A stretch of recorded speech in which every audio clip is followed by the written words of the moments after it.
Amén, hermanos. Vamos a dar gracias al Señor por la palabra que Dios ha puesto en el corazón de David. Señor, qué hermoso eres, amado Dios.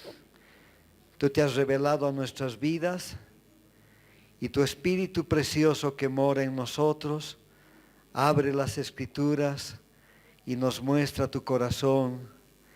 Bendecimos, Señor, toda palabra que tú has puesto en el corazón de tu Hijo David, para que esta, Señor, nos muestre tu gracia, tu poder y tu justicia. Señor, gracias, lo hacemos en tu nombre. Amén. Muy buenos días, hermanos, a todos, hermanas. Buenos días. Un buen autor hizo una pregunta que ahora se las voy a transmitir, pero identificándonos nosotros con esta pregunta. ¿Qué pasaría si en una reunión de familia o de amigos o con los vecinos te hacen esta pregunta y te dicen: ¿cómo es la vida cristiana? ¿Es fácil? ¿Es difícil? ¿Es imposible? ¿Cuál sería la respuesta que tú podrías dar en base a tu experiencia? ¿Cómo es la vida cristiana para ti? ¿Es fácil, hermano, hermana? ¿Es difícil vivir la vida cristiana? ¿Tiene sus bemoles? ¿Cómo es? Y debemos estar preparados justamente para este tipo de preguntas, porque la gente quiere saber cómo viven los cristianos. ¿Cómo es su día a día de los cristianos? Estos evangélicos ahí que andan poniéndole pero a todo, ¿no ve? ¿Cómo es? Y nosotros debiéramos meditar primero entre nosotros cómo es la vida cristiana. Para muchos, por ejemplo, uno podría decir, la verdad es que es fácil. La bendición, y me alegro por esa respuesta. Otros, posiblemente una mayoría, podría decir, no, mira, no es tan fácil, hermano, es difícil ser cristiano en medio de una generación ahí que hace todo lo contrario. Tienes las luchas con todo, es difícil ser cristiano. Y la pregunta segunda sería entonces, ¿cuál es la respuesta correcta a esta pregunta? Hermanos, aunque nos sorprenda, la vida cristiana es imposible. La vida cristiana, hermanos, es imposible. ¿Por qué? ¿Por qué estamos dando una respuesta tan extrema? Saben, hermanos, la vida cristiana es imposible si nosotros obviamos al Espíritu Santo. Solo con el Espíritu Santo nosotros podemos vivir la vida cristiana. Solo con Él. ¿Con cuánta razón Jesús decía, es necesario que yo me vaya y Él venga? Él no ha venido para algunitos en la congregación o en las congregaciones o en la iglesia. Ha venido a llenar con toda su plenitud. Ha venido a dar conocimiento y revelación del Hijo de Dios. La vida cristiana es imposible sin el Espíritu Santo. Nosotros necesitamos volcar una vez más nuestro corazón a una enseñanza de nuestro bendito Espíritu Santo. Por eso creemos en el Dios Trino, Dios Padre, Dios Hijo, Dios Espíritu Santo. ¿Cierto? Eso es parte de nuestra fe, hermanos. Ahora,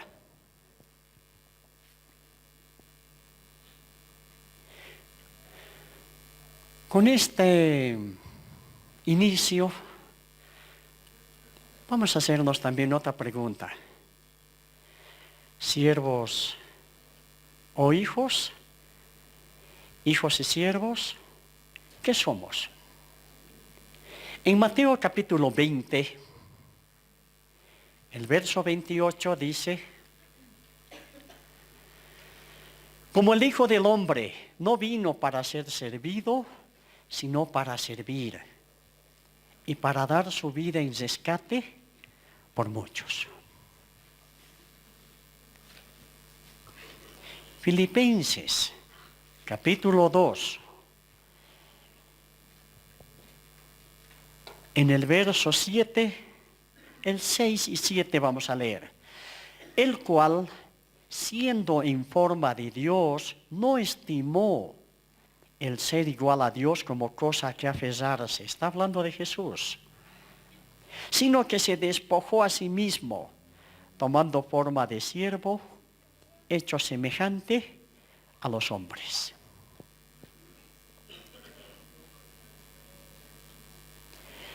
Hombres, mujeres y aún niños tienen el deseo ardiente de servir al Señor.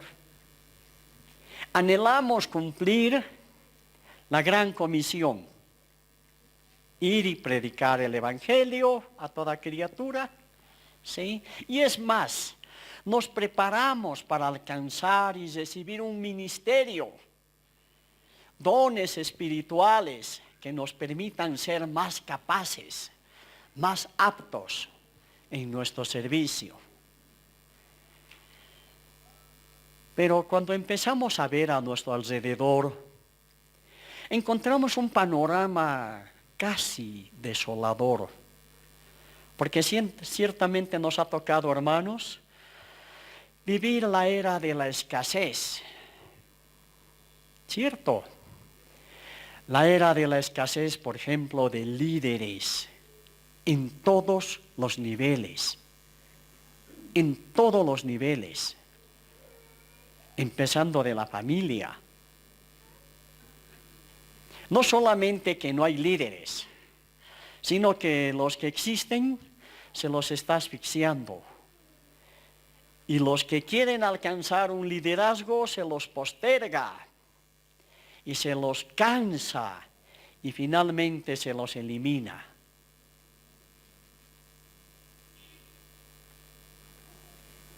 En nuestro caminar cristiano hemos adoptado términos casi técnicos para identificar nuestro trabajo en el Señor.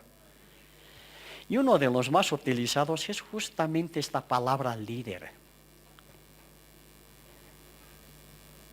Cuando estuve preparando este tema, me puse a buscar justamente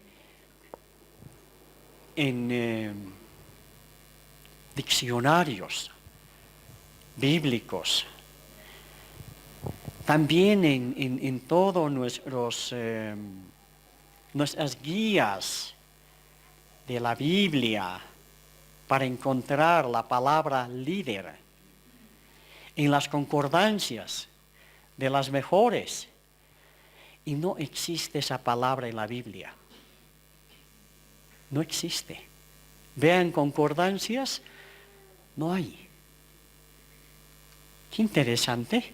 Pero sin embargo, para un mejor conocimiento nuestro, ya,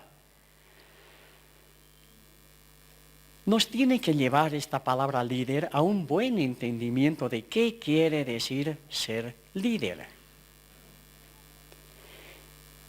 Alguien define y dice como una identificación de alguien que se encuentra unos pasos más adelante que los otros. Otra definición dice como alguien que tiene ciertas características y habilidades, o como alguien que tiene más tiempo desempeñando la función de dirigir. Hay más. La palabra líder también está definida de esta siguiente manera. Es la función que ocupa una persona que se distingue del resto y es capaz de tomar decisiones acertadas para el grupo, equipo u organización. Se denomina así a la persona que posee un conjunto de habilidades que le sirven para influir en la manera de pensar o de actuar de las personas. Entonces aquí nosotros debiéramos parar y debiéramos hacernos esta pregunta. ¿Dios nos ha llamado a ser líderes, siervos o hijos? ¿Qué somos? ¿Qué somos, hermanos? ¿Dónde te ubicas?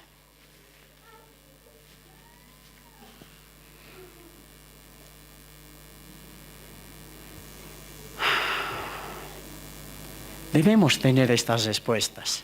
Hoy día quiero dar esa respuesta. Y para entender más y mejor esta perspectiva, debemos recordar algo que ya hace muchos años fue planteado de manera clara. Tenemos que partir de otra premisa para entender esta respuesta. ¿Cuál? Y es que lamentablemente, hermanos y hermanas, lamentablemente tenemos una visión errada de Dios. ¿Y a qué viene esta respuesta de esta manera? Este hermano Tozer, por ejemplo, enseñaba y decía, el cristianismo tiene un bajo concepto de Dios. Y es aquí donde surgen muchos males. Esto nos lleva a perder el sentido, por ejemplo, de majestad, una pérdida de reverencia, una pérdida del espíritu de adoración.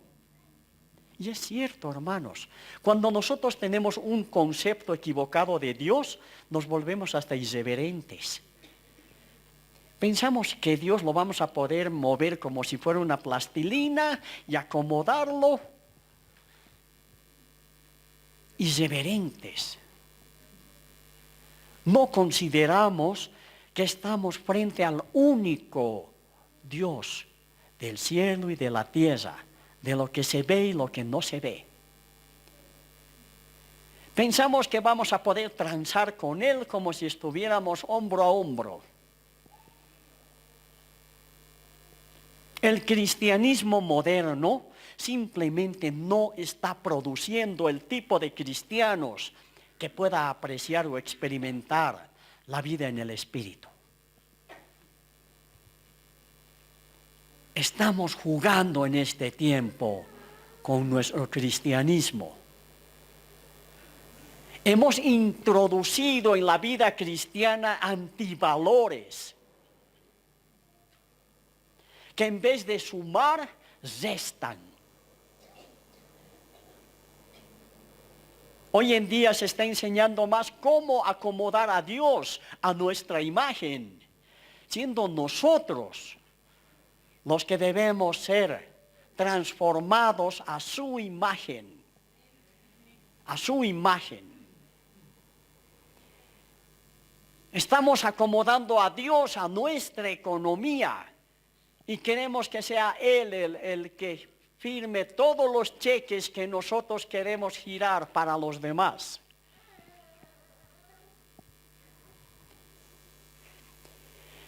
Este mal comportamiento ha producido una generación de cristianos que se pasa la vida haciendo demandas a Dios y a la iglesia, como si Dios tuviera deudas con ellos, o la iglesia tiene la obligación de cubrir todas sus expectativas y caprichos.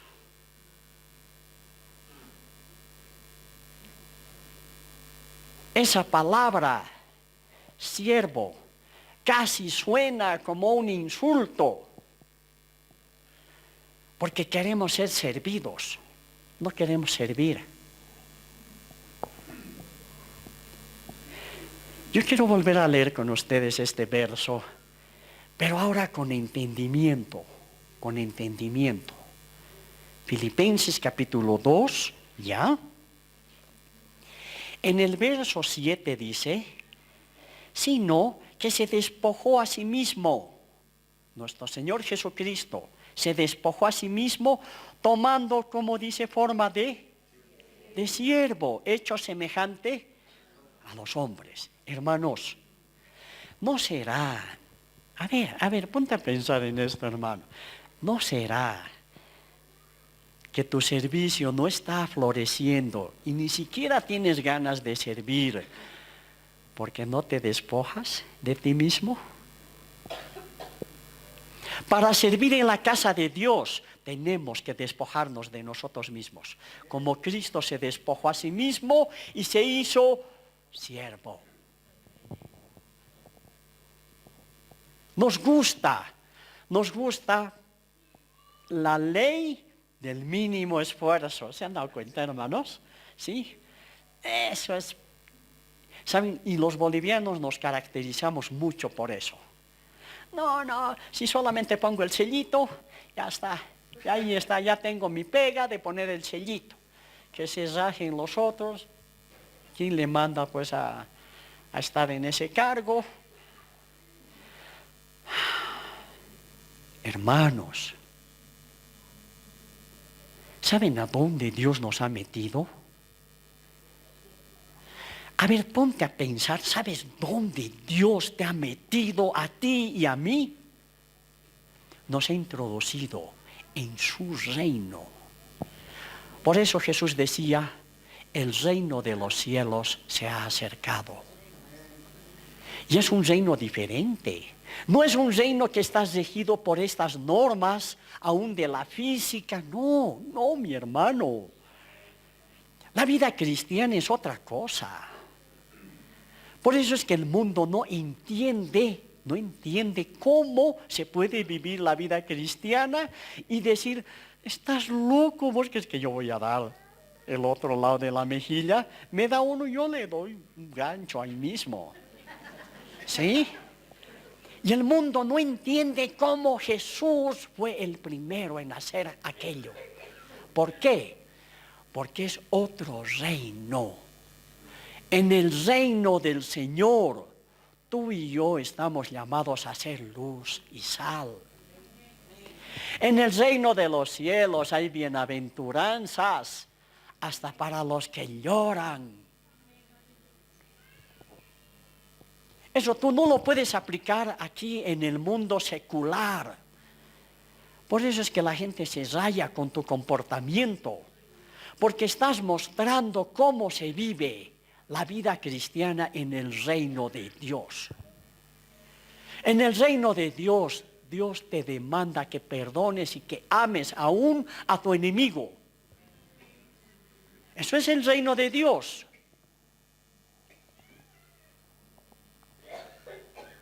Otro de los grandes males de este siglo es que la iglesia ha reemplazado la intimidad con el servicio.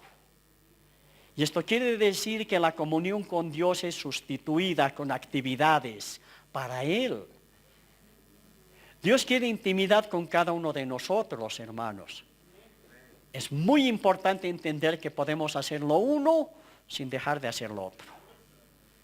Debemos tener intimidad con Dios y a la vez servirlo.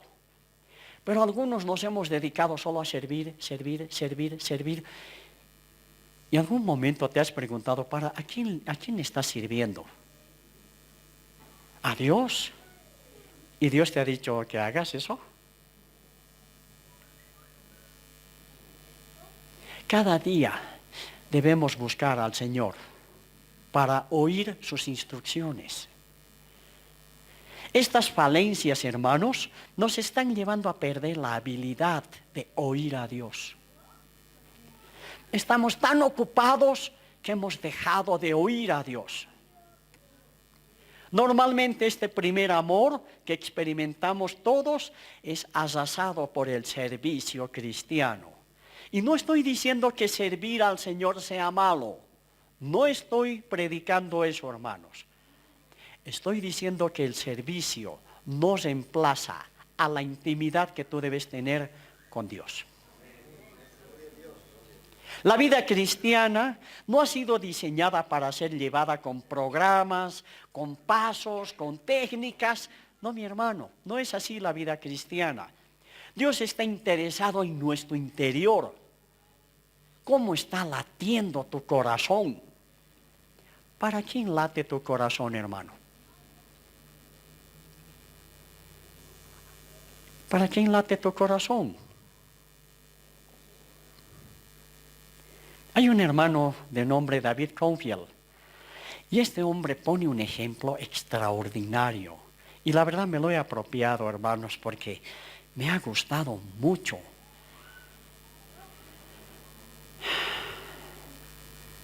Así como el cirujano puede diseccionar un cuerpo humano y saber al detalle cada una de las partes, esto nunca le va a permitir conocer a la persona que vivió en ese cuerpo. Así es cuando solo nos dedicamos al estudio y al conocimiento, habiendo perdido la comunión con el Espíritu Santo. Nos podemos saber, si quieren, aquí. Mucha gente se sabe aquí la palabra. Y está bien, está bien. Puedes saber versos de memoria, todo lo que quieras, está bien. Pero si no tenemos una comunión con el Espíritu Santo, es como ser ese médico que sabe cada parte del cuerpo y puede dar una magistral explicación, pero nunca vas a saber quién ha ocupado ese cuerpo. Y eso solamente te lo da el Espíritu. Eso es vida. Eso es vida, hermanos. Todos los libros de la Biblia nos enseñan sobre el deseo de nuestro Dios de expresarnos su amor. En cada uno de los libros de la Biblia Dios te declara su amor. Es un Dios enamorado de ti, de mí, de su iglesia. Al extremo que ya la ha pedido como esposa. Hermanos, si ya estás pedido para una boda, entonces nos prepararemos pues para aquello. ¿Está bien? No podemos estar jugueteando todavía, como decir, nuestras últimas escaramuzas ahí antes de la boda. No, no puedes hacer eso. Y encima te ha elegido el novio más hermoso del universo. ¿Cierto? El único. Y se ha fijado en ti y en mí. En ti y en mí.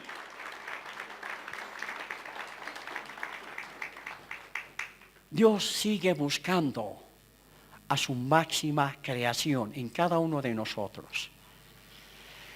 Dios sigue encontrando más vidas que rescatar. Y va a utilizar para este efecto tu vida y la mía. Dios está buscando lo mejor de su creación. Si analizamos un momento la propuesta del hijo pródigo, al volver a la casa de su padre, él se prepara, ¿cierto? Cuando vuelve en sí, se prepara y dice, voy a volver a la casa de mi padre y le voy a decir esto. Agarra, vuelve y su padre le sale al encuentro y él cumple lo que estaba en su corazón de decirle. Y le dice, Padre, he pecado contra el cielo y contra ti. Ya no soy digno de ser llamado tu hijo. Hazme como a uno de tus jornaleros. ¿Y qué les respondió el padre? ¿Les respondió a esta pregunta? ¿Les respondió realmente a esta realidad que estaba presentando este hijo? No le contesta. No le dijo, bueno, mira, vamos a empezar con un contrato de 3 meses, vas a estar a prueba, porque realmente, mal pues que te hayas ido tantos años y encima quieres ser uno de estos capos jornaleros que tengo aquí. No le dijo nada de eso, no le dijo. ¿Cuál fue la respuesta? Traigan mi anillo, traigan ropa limpia, porque mi hijo era muerto, pero ahora vive. ¿Ah? ¿Cierto? Ahora, ¿por qué estoy tomando esto, hermanos? Porque muchos de nosotros nos hemos quedado aquí con este pensamiento del hijo. Voy a volver, yo he vuelto del mundo, ¿cierto? He venido y le voy a decir, Señor, yo quiero ser tu jornalero. Nada más. ¿Y Dios qué te ha respondido?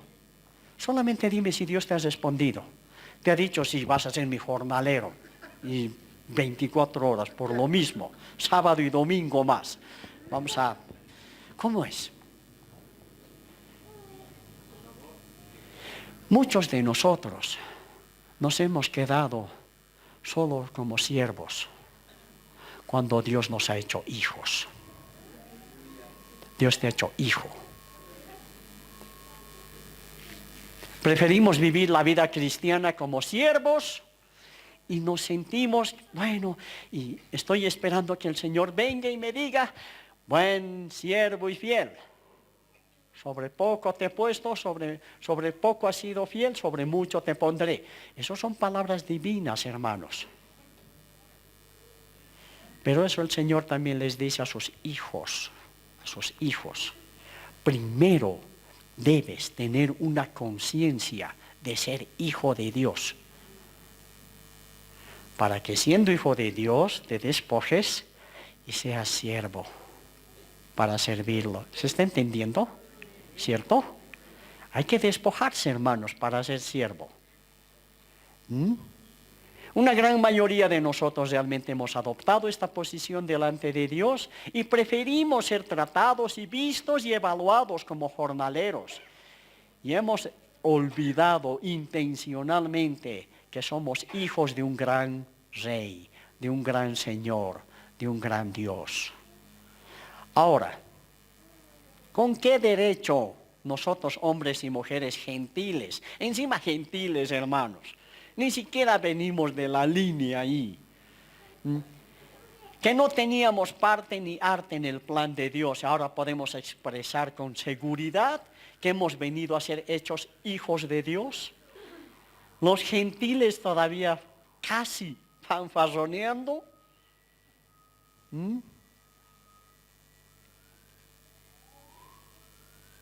Como gentiles, el respaldo que tenemos está en la palabra de Dios. Principalmente por las palabras expresadas por nuestro Señor Jesucristo. Por ejemplo, después de su resurrección, en Juan 20:17 dice, Jesús le dijo a la mujer que fue en busca de él en el día de la resurrección, le dijo, no me toques, porque aún no he subido a mi Padre, mas ve a mis hermanos y diles. ¿A dónde tenía que ir? ¿Dónde? Sus hermanos.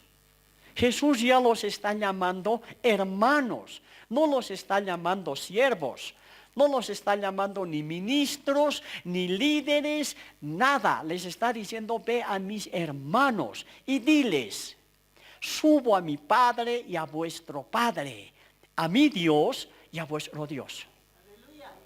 Qué gloriosa palabra, hermanos. Y esa palabra es para nosotros. Fue entonces María Magdalena para dar a los discípulos las nuevas de que había visto al Señor y que Él le había dicho estas cosas. Esta mujer cumple con el recado que le da nuestro Señor Jesús. Por ejemplo, como parte de sus máximas expresadas en el Sermón del Monte, nuestro Señor Jesucristo enseñaba sobre la forma en que debemos orar a Dios. Mas tú, Mateo 6:6 dice, cuando ores, entra en tu aposento y cerrada la puerta, ora a tu Padre. ¿A quién debemos orar? Y para ser padre, ¿qué cosa tenemos que ser nosotros? Hijos, pues, hermanos, hijos. ¿Ya? Ora a tu Padre que está en secreto, y tu Padre que ve en lo secreto te recompensará en público. Vosotros pues oraréis así. Lo primero, Padre nuestro, que estás en los cielos, santificado sea tu nombre. ¿Cómo te diriges a Dios? Oramos diciéndole Padre, pero no te sientes hijo. No vives como hijo, no piensas como hijo, no comes como hijo, no vistes como hijo.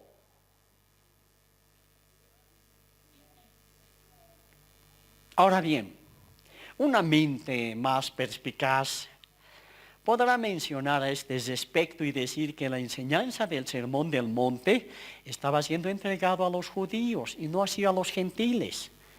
Y a uno lo hacen tambalear y dicen, uy, mira, la verdad no había pensado de esa manera. No es cierto, mi hermano. En este punto es muy importante que sea la misma palabra de Dios la que nos dé la respuesta divina.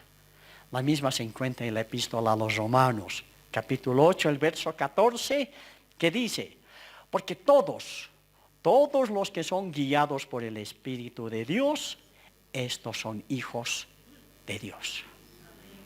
Pues no habéis recibido el espíritu de esclavitud para estar otra vez en temor, sino que habéis recibido el espíritu de adopción, por el cual clamamos, Abba Padre. El Espíritu mismo da testimonio a nuestro espíritu de que somos hijos de Dios. Y si hijos, también herederos, herederos de Dios y coherederos con Cristo. Si es que padecemos juntamente con Él, para que juntamente con Él seamos glorificados. ¿Quién da testimonio a tu espíritu de que eres hijo de Dios? El Espíritu Santo. Ahora entienden por qué la vida cristiana sin el Espíritu Santo es imposible. Es imposible. Una experiencia, por ejemplo, que yo pasé muy contento de que el Señor me haya enseñado la palabra. Ha utilizado muchas vidas de hermanos, experiencias. Y uno hay veces se vuelve medio fanfarrón. Y dicen, sí, pero yo conozco, pues, no me vas a meter el dedo a la boca. Yo conozco. Además, dicen creer en Dios y nunca han leído ni la Biblia. Y hay veces nos inflamos, ¿no? Y ahí estábamos. Te conozco, papito. Amorosos somos pues con él, ¿no? Te conozco, papito. Y ahí viene una pregunta lapidaria. ¿Pero él te conoce a ti? ¿Te has hecho esa pregunta, hermano? ¿Dios te conoce a ti? Dios puede decir, amén, este es mi hijo. Amén, es mi hija. ¿Qué dices? ¿Tienes testimonio en tu vida de que el Padre te conoce? Y ahí viene esta palabra. El Espíritu Santo da testimonio a tu espíritu de que eres hijo de Dios. Eres hijo de Dios. Eso va a cambiar toda tu perspectiva de vida. Toda tu perspectiva. Por eso es que todo lo que hagas, donde trabajes, independientemente del lugar, todos trabajamos en lugares diferentes. Tú debes dar testimonio de que eres hijo de Dios. De que todo lo que haces, lo haces porque tienes un Padre insuperable, pero alcanzable. Alcanzable. Para muchos Dios es inalcanzable. No, para nosotros no. Para nosotros no, hermanos. Si nos identificamos que somos hijos de Dios, entonces, ¿por qué vivimos como vivimos? Y una mayoría de los que trabajan para el Señor tienen una identidad de siervos, solo de siervos. Y esto en sí mismo no es malo. Esto se convierte en malo cuando es un resultado de haber perdido la comunión con Dios y la hemos reemplazado con el servicio y con el activismo. Un siervo trabaja porque se le ha encomendado y hace lo que le dice que haga. Eso está en Juan 15:15. Un siervo no se sienta a la mesa a comer, debe correr para servir a su Señor. Los hijos nos sentamos en la mesa con el Padre. Lucas 17:7. El siervo vive pensando en que puede ser castigado si hace mal su trabajo. El hijo siempre es mayor que el mayor de los siervos. El valor del hijo es por lo que es, no por lo que hace. El hijo hace lo que ve hacer a su padre. Eso está en Juan 15:17-19. Finalmente podemos decir que el primer paso para andar con Dios no es actuar. no es actuar, sino pararnos y oír.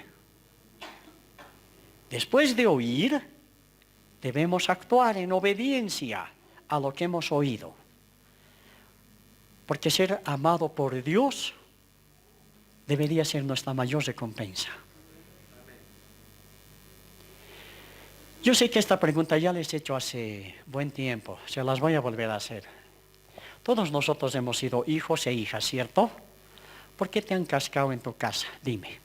¿Por qué te has ganado esas cueras que hasta el día de hoy derechito has aprendido a caminar, ¿cierto?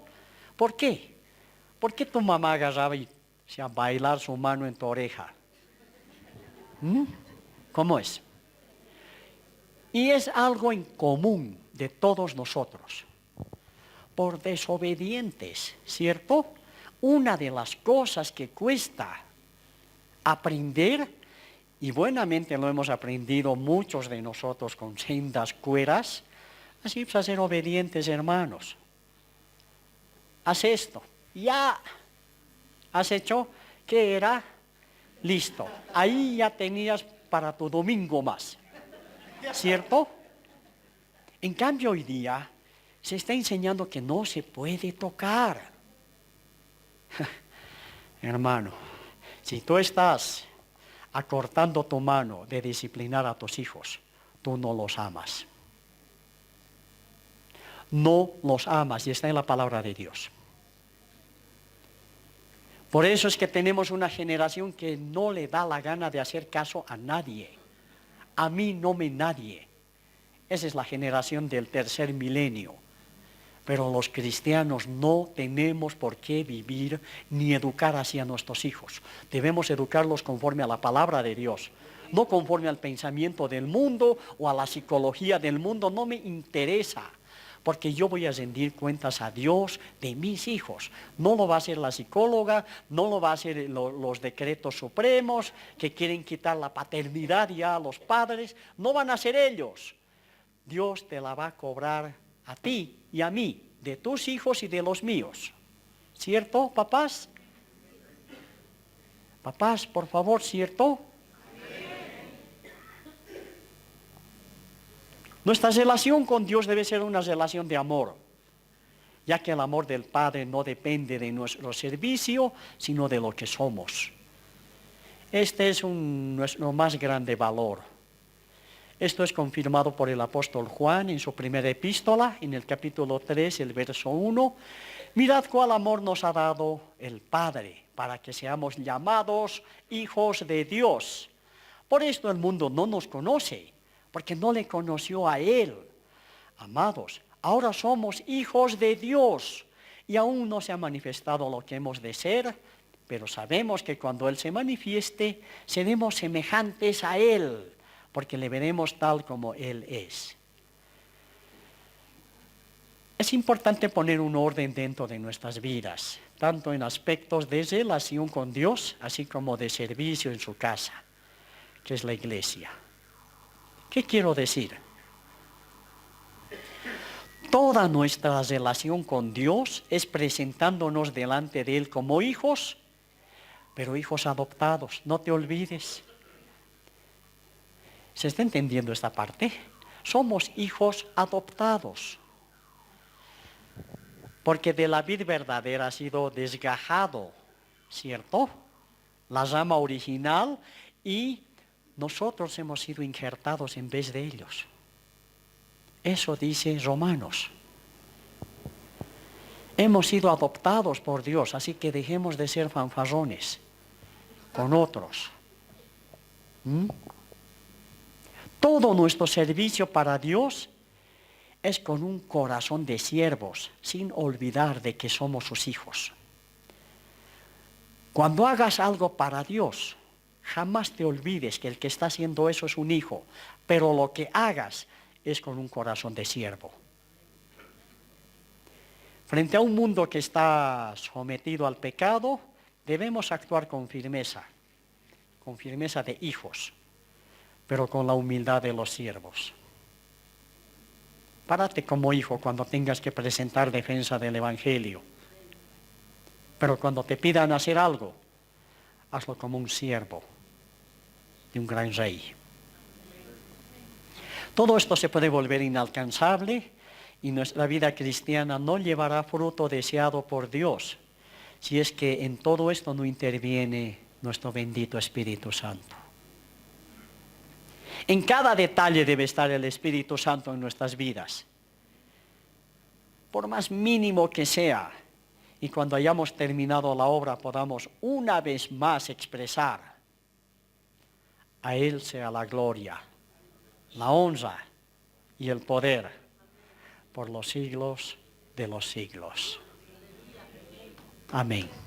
La gloria sea para Dios, hermanos.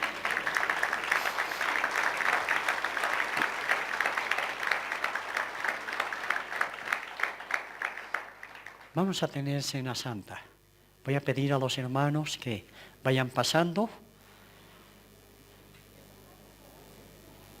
Y es algo tan privilegiado, hermanos, el poder participar de la cena del Señor, que eso ha sido entregado a su pueblo, a sus hijos. A 12 hombres les dijo que enseñaran esto hasta que yo vuelva. Eso ha dicho el Señor. ¿Está bien? Y lo vamos a seguir haciendo con una mente y un corazón de hijos, pero a la vez con una mente y un corazón de siervos. ¿Está bien? ¿Sabías que el mundo no te va a conocer como hijo de Dios? Ya te lo dice la palabra, porque no me conoce a mí, a vos tampoco te van a conocer como hijo. Si tú te presentas como hijo, ya está, loco. Encima mira, hijo de Dios, dice. Lo mismo fue con Jesús. Cuando Él dijo que era hijo de Dios, le dijeron que era un blasfemo. Y ese fue el motivo por el cual ya tenían el medio de decir: hay que crucificarlo. Este nos estorba demasiado.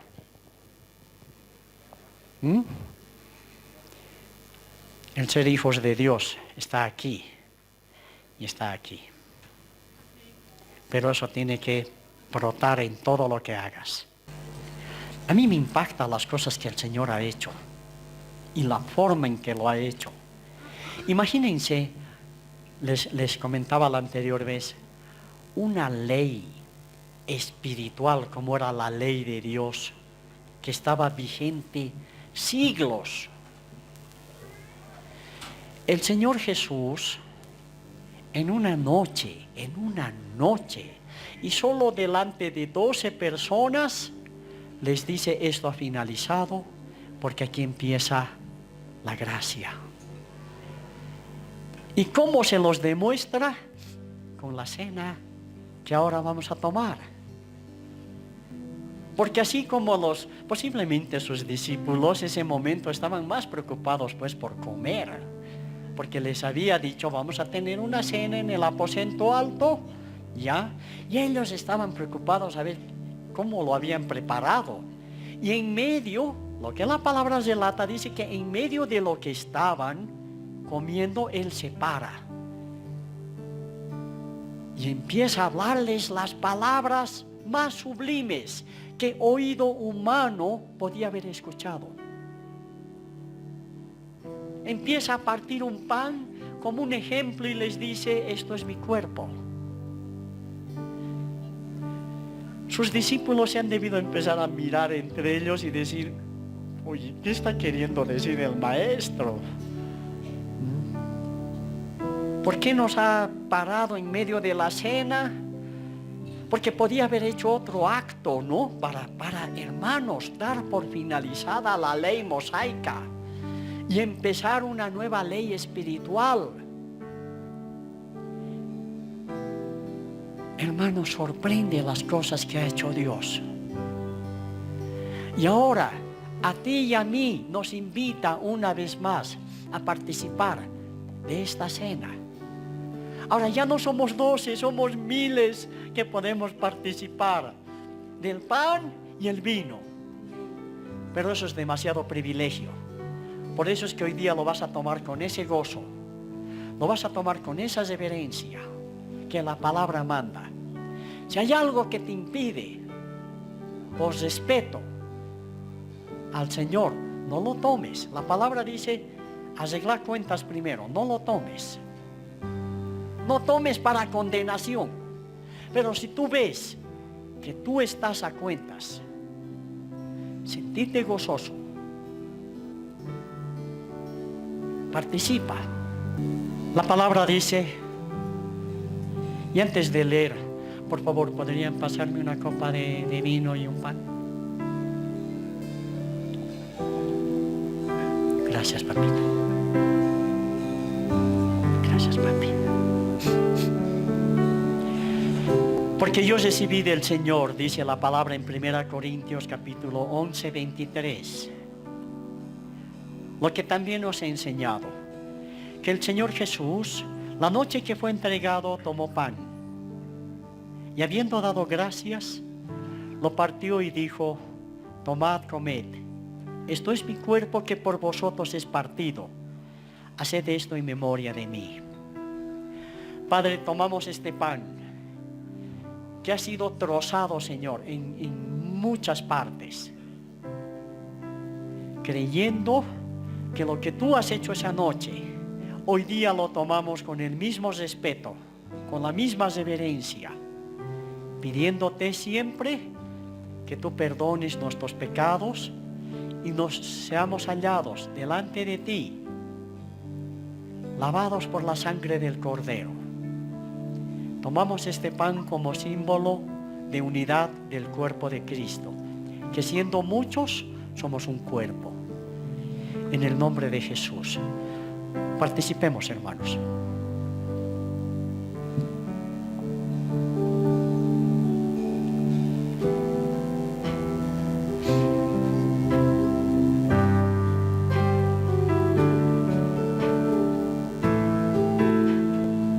Asimismo, tomó también la copa después de haber cenado, diciendo, esta copa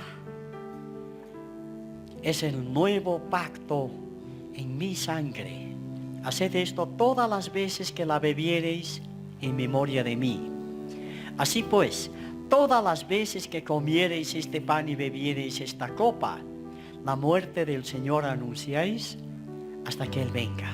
Estamos anunciando la muerte de nuestro Señor, su resurrección, porque Él vive. Porque Él vive hasta que Él venga, hermanos. Participemos.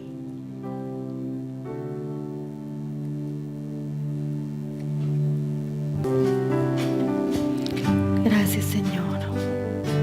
Gracias por tu sangre preciosa derramada a favor de nosotros. Gracias por tu cuerpo partido para que seamos uno, Señor. Gracias por tan grande sacrificio, Dios. Gracias, Señor.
derramando las riquezas de tu inmensa gracia, tu misericordia y tu bondad sin fin.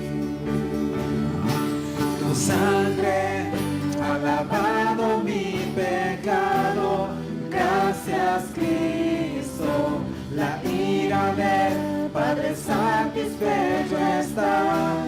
Gracias Cristo, antes tu enemigo, hoy sentado a tu mesa. Gracias Cristo, tu sangre ha lavado mi pecado. Gracias Cristo, la ira del Padre satisfecho está. Gracias Cristo, antes tu enemigo, hoy sentado a tu mesa. Gracias Cristo.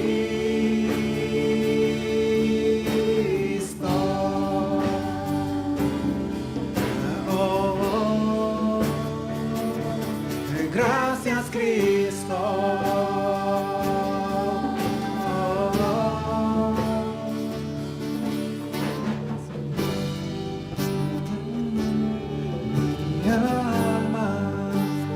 Quiero vivir para ti,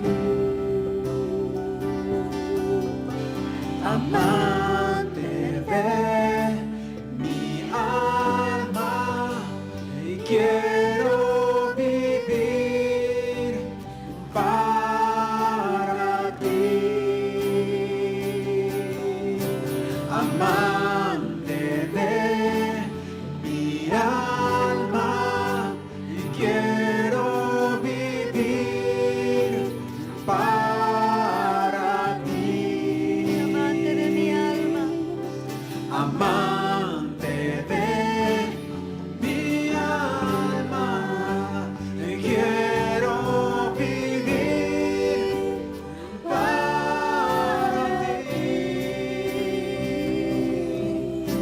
Tu sangre ha lavado mi pecado, gracias Cristo, la ira del Padre satisfecho